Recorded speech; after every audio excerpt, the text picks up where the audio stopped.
आता पाहूया टॉप 9 मोठ्या राजकीय बातम्या।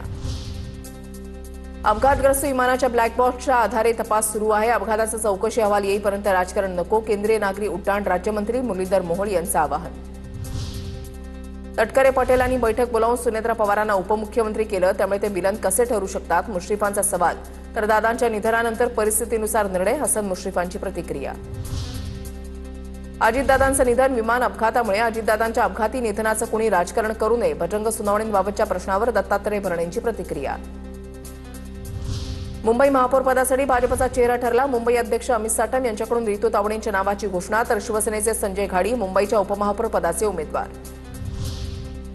अभ्यासू व्यक्तिमत्व महापौरपदी विराजमान, महिलांचाही सन्मान। रितू तावडे आक्रमक आणि अभ्यासू असल्यामुळे महापौरपदाला न्याय देतील, प्रवीण दरेकरांची प्रतिक्रिया। ठाकरेंची शिवसेना बीएमसीच्या महापौर उपमहापौर निवडणुकीमध्ये उमेदवार देणार नाही, अपशकुन करणार नाही, सक्षम विरोधी पक्षनेता म्हणून काम करणार, गटनेत्या किशोरी पेडणेकरांकडून स्पष्ट।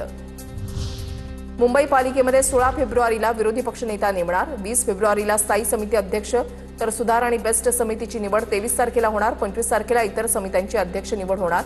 पालिकेचा अर्थसंकल्प यंदा मार्चमध्ये होण्याची शक्यता।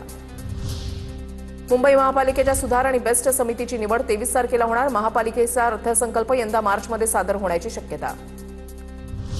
मुंबई पालिकेमधील नैऋत्य दिशेला दरवाजा असलेलं कार्यालय शिंदेच्या शिवसेनेनं नाकारलं। हे कार्यालय पूर्वी काँग्रेसचं होतं, मात्र काँग्रेसची स्थिती मुंबईमध्ये दिवसेंदिवस वाईट होत चालली असल्याचं शिंदेच्या सेनेचं म्हणणं। आता पाहूया टॉप 9 राजकीय बातम्या। संघाचे स्वयंसेवक राजकारणामध्ये आहेत, मात्र संघ हा राजकीय पक्ष नाही। संघाला समजून घ्यायचं असेल तर संघाचा अनुभव घ्या। वरळीमधल्या व्याख्यानमालेमध्ये सरसंघचालक मोहन भागवत यांचं वक्तव्य। संजय राऊतांच्या वक्तव्यावर मवियाच्या बैठकीमध्ये निर्णय घेतला जाईल। राऊतांच्या वक्तव्यावर हर्षवर्धन सपकाळ यांची प्रतिक्रिया। शरद पवारांना राज्यसभेवर पाठवण्यासाठी मवियाकडे संख्याबळ आहे, असं संजय राऊत म्हणाले होते। तानाजी सावंतांची कार्यकर्त्यांसोबतच्या संवादाची क्लिप व्हायरल। 2 कोटी जातायत तर जाऊ देत, तानाजी सावंतांची ऑडिओ क्लिप व्हायरल। या ऑडिओ क्लिपची TV9 मराठी पुष्टी करत नाही। महाराष्ट्रातून राज्यसभेवर निवडून गेलेल्या 6 खासदारांची बिनविरोध निवड होण्याची शक्यता। सुनेत्रा पवारांच्या राजीनाम्यामुळे रिक्त जागेसाठी निवडणूक होण्याचा अंदाज। एनसीपी 2, भाजप 3, शिवसेना आणि काँग्रेसच्या प्रत्येकी एका जागेचा समावेश।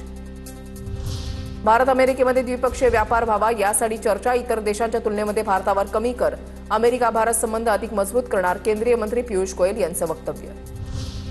सरकार आहे की सर्कस, पियुष गोयल जयशंकर यांच्या वक्तव्यावर आदित्य ठाकरेंची टीका।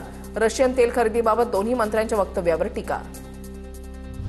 35-40 वर्षांमध्ये पहिल्यांदा अजितदादा प्रचारामध्ये नाहीयेत, दुःखद प्रसंगामध्ये आम्ही निवडणुकीला सामोरे जात आहोत। हर्षवर्धन पाटलांची प्रतिक्रिया। महाराष्ट्रामधील एक कर्तृत्ववान नेता आपल्यामध्ये नसल्याचंही हर्षवर्धन पाटलांचं वक्तव्य। नाशिक महापालिकेच्या उपमहापौरपदी शिवसेनेचे विलास शिंदे, सर्वपक्षीय नगरसेवकांना सोबत घेऊन काम करणार, विलास शिंदेंची प्रतिक्रिया।